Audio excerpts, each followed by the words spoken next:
कृष्ण भगवान की जय। उमापति महादेव की जय। अथ पाप मोचनी एकादशी मातम।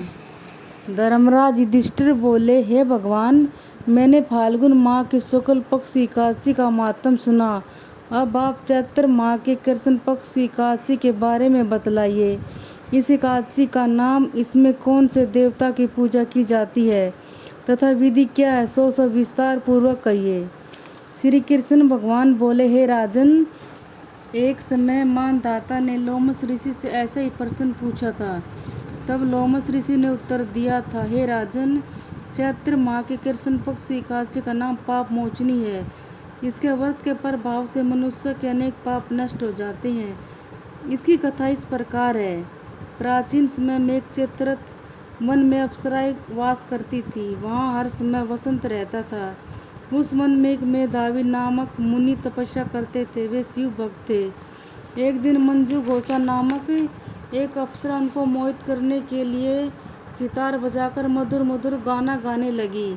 उस समय शिव के शत्रु अनंग कामदेव भी शिव भक्त मेधावी मुनि को जीतने के लिए तैयार हुए।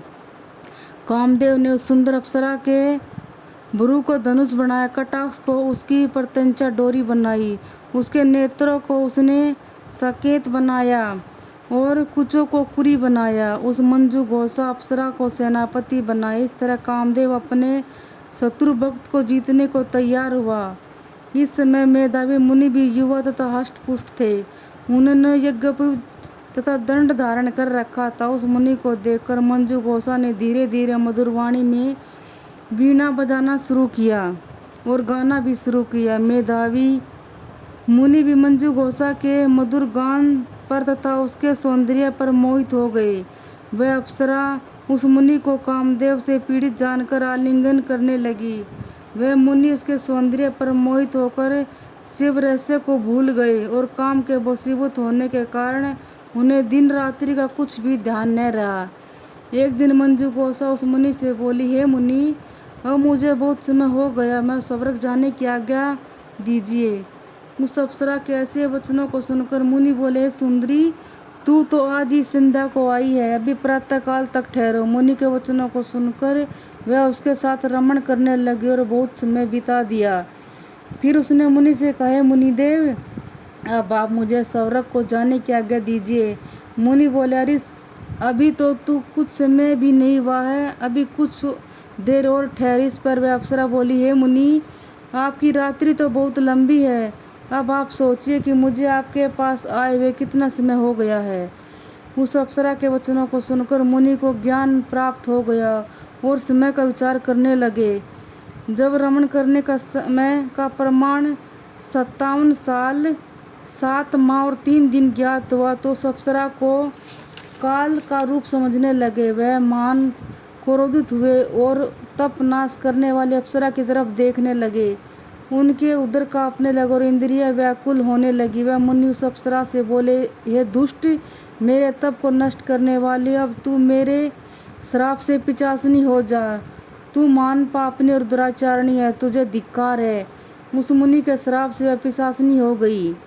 तब वह बोली, हे मुनि, अब मुझ पर क्रोध को त्याग कर प्रसन्न हो जाओ और इस पाप साप का निवारण दीजिए। तब मुनि को कुछ शांति मिली और पिशाचनी से बोले, रे दुष्ट, मैं साप से छूटने का उपाय बतलाता हूँ। चैत्र माह के कृष्ण पक्ष की जो एकादशी है, इसका नाम पाप मोचनी है। उस एकादशी का व्रत करने से तेरी पिशाचनी की देह छूट जाएगी।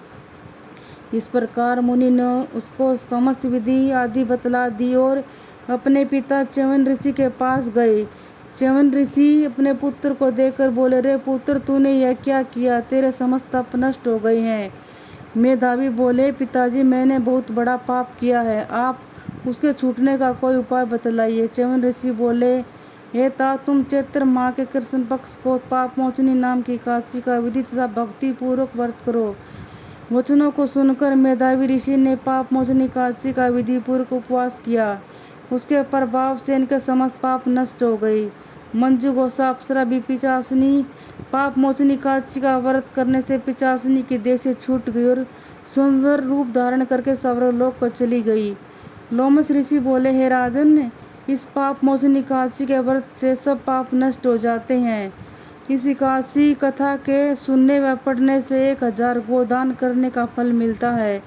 इस व्रत के करने से ब्रह्म हत्या करने वाले, गंबा गमन करने वाले आदि के पाप नष्ट हो जाते और अंत में स्वर्ग हो जाते हैं। बोलो कृष्ण भगवान की जय। उमापति महादेव की जय। ओम नमो भगवते वासुदेवाय। ओम नमो भगवते वासुदेवाय। ओम नमो भगवते वासुदेवाय।